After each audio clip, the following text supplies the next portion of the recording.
नमस्कार दोस्तों। गुरुवार की सुबह और ओवरऑल मार्केट देखो कल वापस गिरा था। ओवरऑल अभी ग्लोबल क्लूज देखो जैसे डाउ जोन्स वो सब भी वीक है। गिफ्ट निफ्टी भी वीक दिखा रहा है तो वो देखते हैं कैसा दिन जाता है। लेकिन इतना पॉजिटिव नहीं लग रहा है अभी तो। हालांकि चलिए अभी आज हम लोग कोई और सेक्टर के बारे में बात करते हैं और मुझे काफ़ी सारी रिक्वेस्ट आई है एसेट मैनेजमेंट कंपनी के बारे में थोड़ा सेक्टर में लुक करने को, और उसमें कौन सी कंपनियां अच्छी है उस बारे में हम लोग बात करेंगे। एसेट मैनेजमेंट कंपनी आपको पता है जो आपके म्यूचुअल फंड और वो सब संभाल रही है वो कंपनीज। ओवरऑल कुछ चार कंपनी जैसे you can say that HDFC mutual fund, Nippon, Aditya Birla और यूटीआई कुछ चुनिंदा म्यूचुअल फंड है जो अभी लिस्टेड है। और उसके बारे में थोड़ा हम लोग बात करते हैं कि क्या आप इन कंपनियों में निवेश कर सकते हैं कि नहीं करते कर सकते हैं। आगे जाने से पहले गाइस, अगर आपने हमारे अभी तक यूट्यूब सब्सक्राइब नहीं किया है channel, do subscribe and like it. And आपके कोई भी क्वेश्चन है कमेंट बॉक्स में डालिए, मैं नॉर्मली टेक करूँगा ये उसी दिन या तो दूसरे दिन। आज मैं कल के जो क्वेश्चंस थे वो मैं आज करने वाला हूँ, लेने वाला हूँ, तो आपके प्लीज़ क्वेश्चंस डाल दीजिएगा। चलिए आगे बढ़ते हैं। Talking about asset management company, देखिए asset management company at the end of the day अगर इक्विटी सेगमेंट बढ़ेगा तो of course asset management company बढ़ने ही वाली है, उसमें कोई डाउट नहीं है। ओवरऑल एसेट मैनेजमेंट EMC के जो AUM होता है ना, एसेट अंडर मैनेजमेंट, उसमें भी काफ़ी ग्रोथ रहा है ओवर द इयर्स। अगर हम लोग बात करें तो नवंबर 2019 में AUM था अराउंड 27 करोड़, उतना AUM था एसेट अंडर मैनेजमेंट। अभी हम लोग बात करें ना, नेक्स्ट ऑलमोस्ट 5 साल में ये अभी 68 करोड़ हो गया है। ऑलमोस्ट 2.5 टाइम्स से ये AUM बढ़ गया है। अगर पिछली बार साल की बात करें वहां से भी वो 35% बढ़ गया है। तो ये दिखाता है कि किस तरह से AUM बढ़ रहा है। पिछले साल भी हमारा ऑलमोस्ट 50 लाख करोड़ का AUM था। 35% growth in 1 year, not bad at all. Okay, अगर हम लोग टोटल फोलियो नंबर की बात करें कि टोटल फोलियोज कितने हैं तो ऑलमोस्ट 22 करोड़ के फोलियोज है इंक्लूडिंग एवरीथिंग। हाइब्रिड ले लेते, इक्विटी ले लेते, सभी मिला के सॉल्यूशन ओरिएंटेड जो भी थीम बेस्ड जो भी लेके 22 करोड़ बेसिकली फोलियो नंबर्स है। जबकि सॉल्यूशन इक्विटी रिलेटेड 17 करोड़ का है। सो बड़ा फिगर है, बड़ा फिगर है। लेकिन हाँ, एक क्लाइंट 3 4 फोलियो भी होल्ड करता है, काफी क्लाइंट तो 10 10 म्यूचुअल फंड में डाल के रखते हैं। तो उस तरह से ये यूनिक नंबर नहीं है, ये ओवरऑल की बात है। यूनिक शायद 5 6 करोड़ होगा, उतना हो सकता है, ऐसा एज्यूम कर रहा हूँ, मुझे पता नहीं है। लेकिन काफी ग्रोथ वहां भी हुआ है। अगर हम लोग बात करें तो मई 2021 में 10 करोड़ से फोलियो थे। ओके, 10 करोड़, अभी वो 22 करोड़ हो गए 2024 में। तो आपको दिख रहा है ऑलमोस्ट 3 साल में नंबर ऑफ जो कहते हैं ना इन्वेस्टर डबल हो चुके हैं। दैट शोज के यहाँ से ग्रोथ भी अच्छा दिख रहा है कि जिस तरह से अभी तक ग्रोथ है। तो अगर हम लोग आगे प्रोजेक्ट भी करें तो 2030 में 100 लाख करोड़ का AUM हो सकता है। और बात ये चल रही कि 12 से 15% के बीच में भी ग्रोथ होगा ओवरऑल बेसिकली म्यूचुअल फंड का। और टायर 2 टायर 3 सिटी में तो ज़्यादा ग्रो होगा क्योंकि एट द एंड होते वहाँ फाइनेंशियल लिटरेसी कम है। तो एज एंड व्हेन लिटरेसी बढ़ेगी तो वहाँ भी ग्रोथ अच्छा खासा हो सकता है। Again as and when digital platforms बढ़ रहा है, अवेयरनेस बढ़ रही है, तो नंबर ऑफ यूनिट होल्डर्स भी बढ़ रहे हैं और लीप एंड बाउंड्स बढ़ रहे हैं, जो बताता है कि थिंग्स यहाँ से काफी हद तक नो इक्विटी कल्ट देखो मार्केट में आ चुका है। अभी हम लोग बात करें तो डीमेट अकाउंट में किस तरह से ग्रो रहे हैं ना, काफी डीमेट अकाउंट हो रहे हैं करोड़ों में। इन नो काफी वहाँ भी 50% जैसा ग्रोथ हो रहा है। और यहाँ अगर हम लोग देखें ना तो 7 to 8% कहते हैं ना कि इक्विटी कल्ट इंडिया में है, यानी 7 to 8% मार्केट में लोगों ने इन्वेस्ट किया है। जबकि हम US में देखें तो 50% से ज्यादा है। चाइना में भी 30% ज़्यादा है, यूरोप में तो 60% से ज़्यादा है। तो यहाँ से भी अगर हम लोग आगे बढ़ते हैं तो ये ऑफ कोर्स AUM बढ़ने वाला है।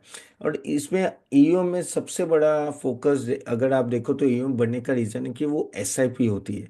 तो मंथली SIP अगर हम लोग बात करें ना तो अभी 25,000 करोड़ के ऑलमोस्ट SIP पहुंच चुके हैं नवंबर 2024 से, जो जनवरी 2021 में अराउंड 8,000 करोड़ की थी।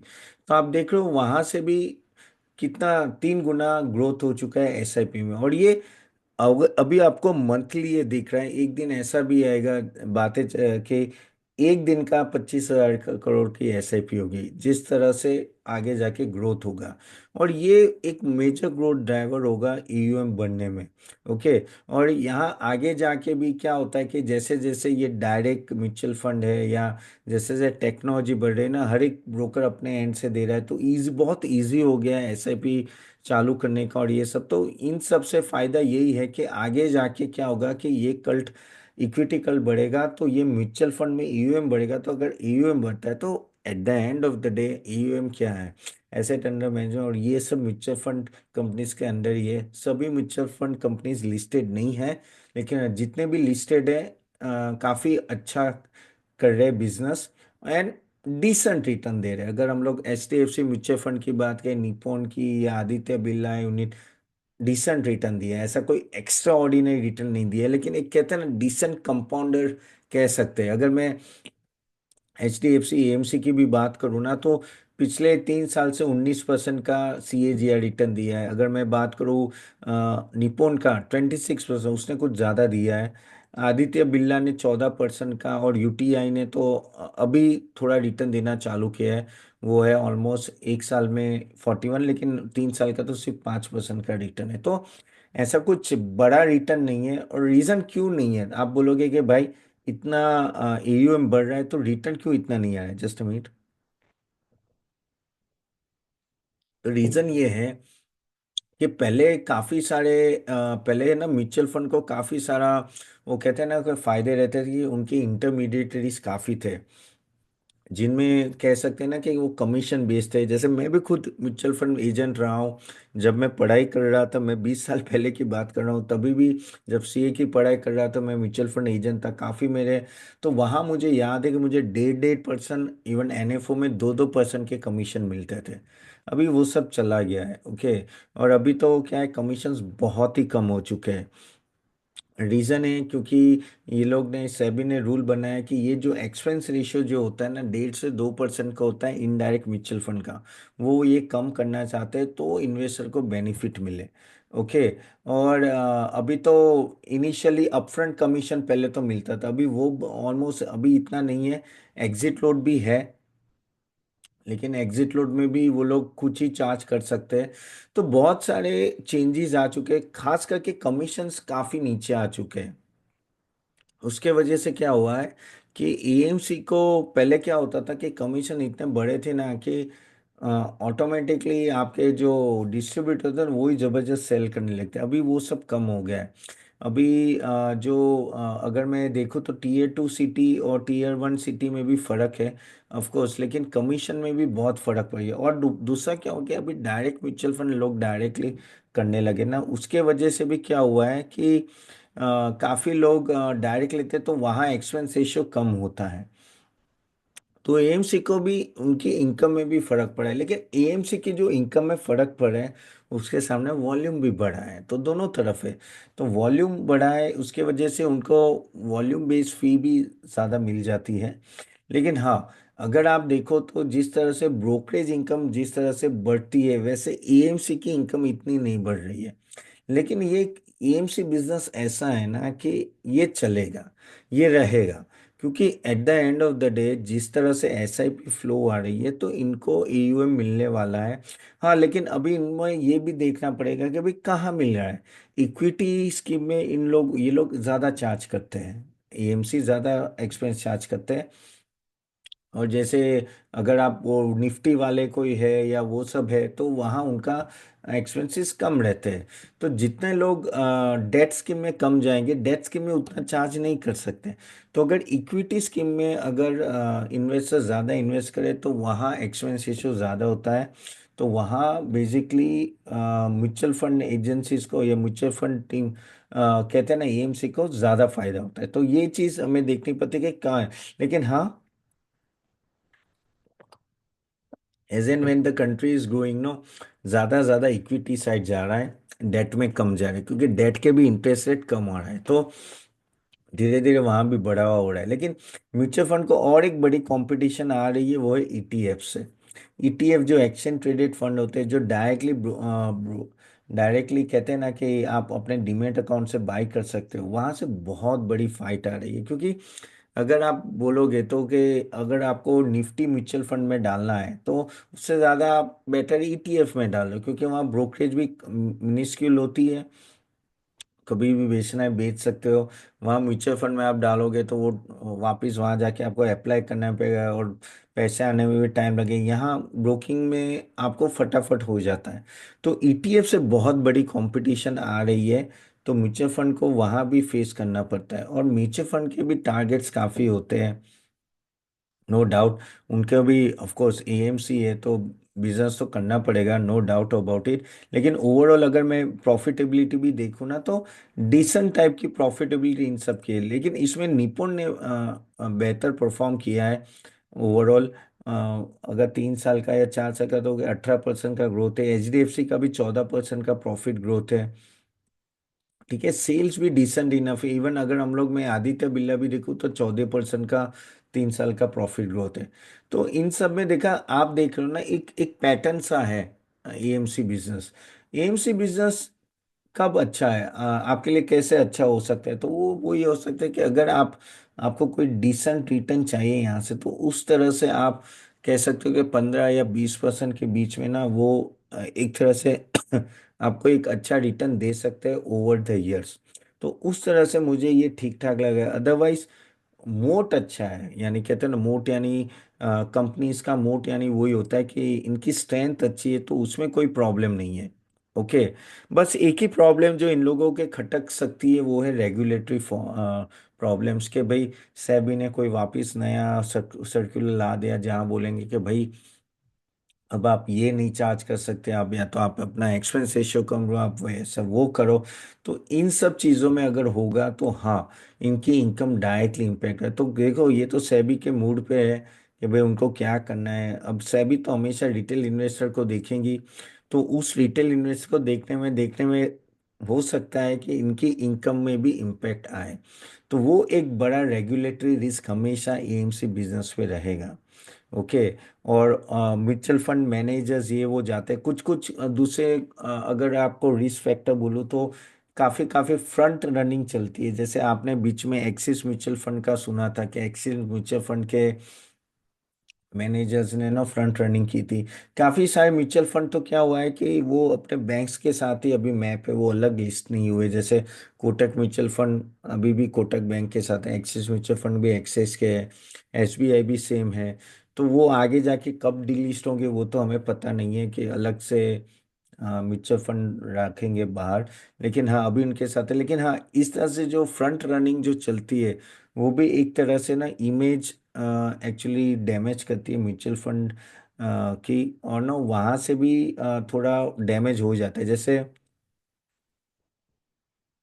मैं क्वांट म्यूचुअल फंड की बात करें, क्वांट म्यूचुअल फंड में भी सेम हुआ था ना बीच में। और सिमिलरली एक्सिस में भी हुआ। तो ऐसे सब केसेस होते हैं, तो वो आपको थोड़े ध्यान में रखने पड़ेंगे कि भाई अगर कुछ यहाँ प्रॉब्लम होगी तो वो होगा। अदरवाइज इक्विटी कल्ट अगर चलेगा तो कोई प्रॉब्लम नहीं। देखो, जीडीपी चलेगी तो इक्विटी कल्ट चलेगा, जीडीपी चलेगी तो मार्केट ऊपर जाएगा, मार्केट ऊपर जाएगा तो लोग ज़्यादा आके इन्वेस्ट करेंगे। एसआईपी जितनी होगी वो ज़्यादा बेहतर है ओवरऑल। इक्विटी ओरिएंटेड स्कीम जैसे मैंने बोला कि वो अगर होगी तो ओवर द इयर्स नो वहाँ ये लोग ज़्यादा चार्ज कर सकते हैं। सो होल एंड सोल अगर मैं बात करूँ, एसेट मैनेजमेंट कंपनी के मोट अच्छे हैं, सब कुछ अच्छा है, स्टेडी रिटर्न चाहिए, ऑफ कोर्स इन सब कंपनियों में आप इन्वेस्ट कर सकते हो। ये सब बिजनेस ग्रो करेंगे, कोई डाउट नहीं है। तो उस तरह से आप इन्वेस्ट करने में कोई बुराई नहीं है। आगे जाके भी काफ़ी सारे म्यूचुअल फंड जो अपनी बैंक से रिलेटेड है वो शायद नो सेपरेट होके होंगे। ठीक है। तो this is what I wanted to tell you about mutual fund industry. अब हम लोग क्या करते हैं कि थोड़े क्वेश्चंस लेते हैं जो आपके आए हैं, वो काफ़ी पेंडिंग है तो वो ले लेते हैं। बाय द वे, आपको लाइक, अगर वीडियो अच्छा लगा, do like it and share it to everyone. और मैंने जैसे बोला पहले भी, आपको हमारी सर्विसेज देखनी है तो मैंने लिंक दी गई है, प्लीज़ देखिए, जहाँ हम लोग recommendations प्रोवाइड करते हैं। ठीक है। चलिए, अभी हम लोग बात करते हैं ओवरऑल क्वेश्चन Q&A की। तो Q&A में पहला क्वेश्चन है, सर, ये बालाजी प्रभु 667 के what about Spandana, can we book profit now Spandana? One minute, I am just checking it. Spandana financials, हाँ। ओहो, बहुत बड़ा, अरे भाई ये क्या स्टॉक है यार। अरे यार क्या गिरा है ये स्टॉक, कहाँ से कहाँ गिरा, 1200 से वो 300 में गिरा। पता नहीं आपने किस लेवल पे लिया है भाई। मुझे तो पता नहीं है कि आपने कौन से लेवल पे लिया है, लेकिन 61% डाउन है अपने हाई से। एंड ओवरऑल इसमें कुछ हुआ होगा। अब मैं इसमें ज़्यादा तो बोल नहीं सकता हूँ, 3 साल का प्रॉफिट और वो सब तो सही था। ये बढ़ बहुत गया था, बढ़ के बढ़ने का रीज़न आई थिंक कुछ इंटरनली होगा, मुझे ज़्यादा इसमें पता नहीं है तो मैं बोल नहीं पाऊंगा। लेकिन आई थिंक इन सब स्टॉक में आपको स्टॉप लॉस रखना चाहिए, क्योंकि बहुत ही लॉस हुआ था सितंबर में बड़ा। ओह, 200 करोड़ का आई थिंक एमएफआई कुछ लैंडिंग का कुछ हुआ होगा लगता है इसमें। लेकिन मेरे हिसाब से प्रॉफिट, आई डोंट नो, मैं इसका जवाब नहीं दे पा रहा हूँ क्योंकि आपका कितने लेवल पे है तो वो पता नहीं। लेकिन हाँ, वो माइक्रो फाइनेंस लैंडिंग है, हाँ। तो तो भाई माइक्रो फाइनेंस लैंडिंग में क्या है कि इसने पूरा प्रोविजन किया होगा, 200 करोड़ का डायरेक्टली लॉस बुक किया है इसने। वेट कर लो आप। आई थिंक अगर इसने पूरा, अगर समझ लो उसने पूरा प्रोविजन क्रिएट कर लिया है तो शायद यहाँ से ये यू टर्न मारेगा। मेरे हिसाब से I think we should wait, don't don't sell now. Balaji Prabhu तो थोड़ा वेट कर लो। ओके। और एक क्वेश्चन है एलिकॉन कास्टाब्लो, एक मिनट है। एलिकॉन,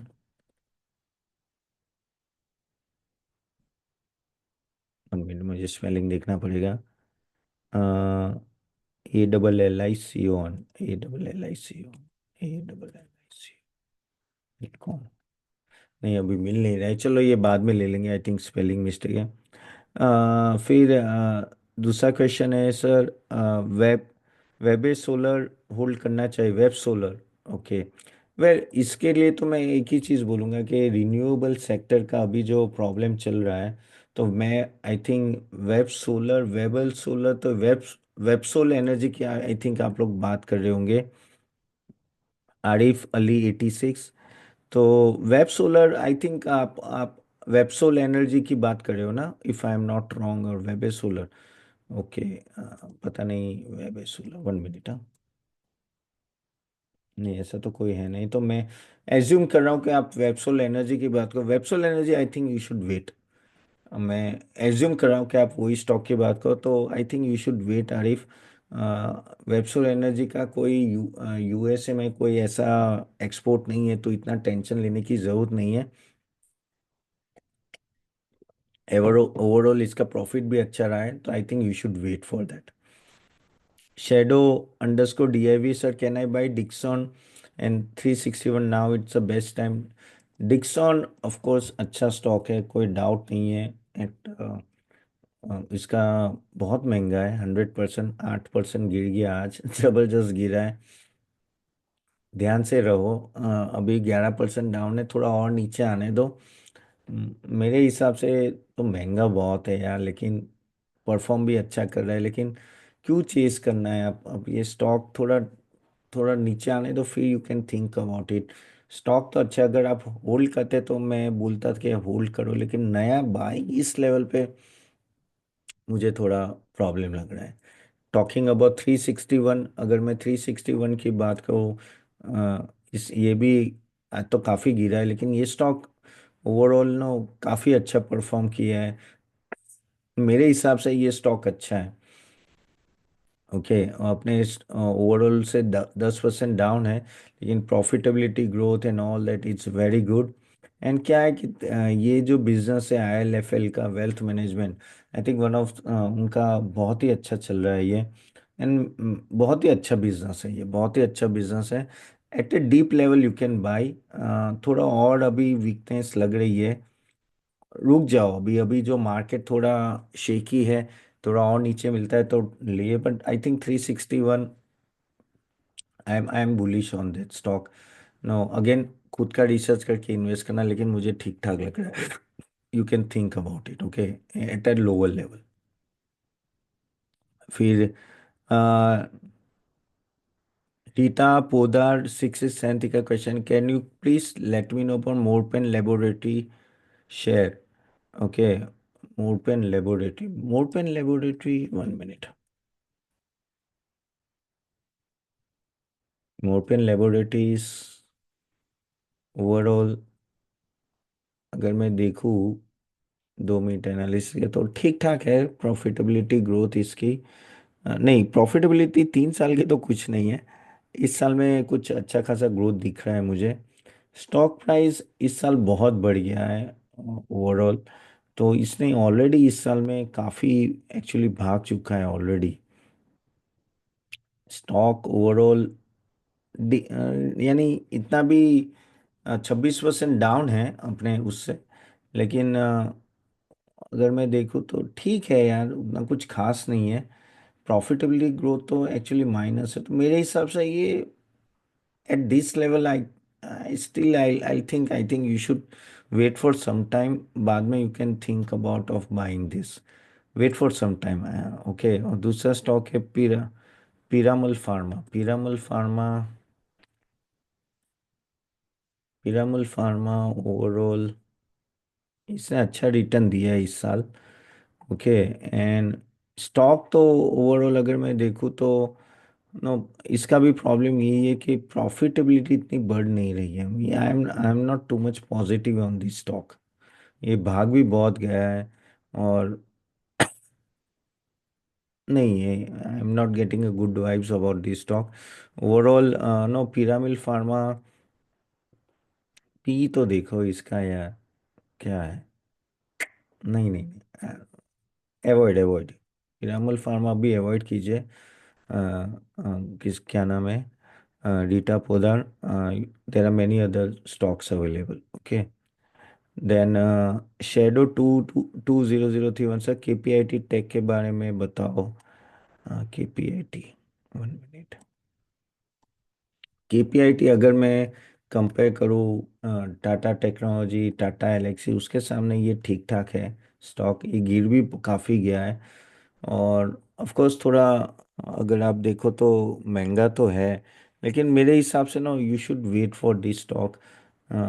थोड़ा प्रॉफिटेबिलिटी अगर इसकी ठीक ठाक आ गई इस बार, क्योंकि गिर बहुत गया है, तो वेट कीजिए। एडिशनल अमाउंट मत डालिए, एडिशनल फंड मत डालना इसमें।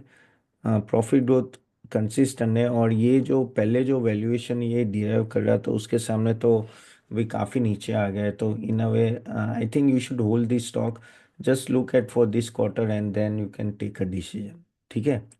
सो hold this stock. Again guys, ये जस्ट मेरे सजेशन है, आप खुद अपना रिसर्च करके इन्वेस्ट करना, ठीक है। चले sir, can do anything for sir, best data centre stock पर वीडियो बनाओ। ठीक है, I I try to cover that data centre के बारे में, श्योर, ठीक है। चलिए, आई थिंक यहाँ तक रखते हैं, and next few question I will take it next time. So thank you very much for joining guys. आपके कोई भी क्वेश्चन है प्लीज़ कमेंट बॉक्स में डालिए, एंड आज शाम को मैं बाकी के क्वेश्चन ज़रूर ले लूँगा, ओके। और you do like and share this video to everyone, do check our services also, okay. Thank you guys, see you then, bye bye.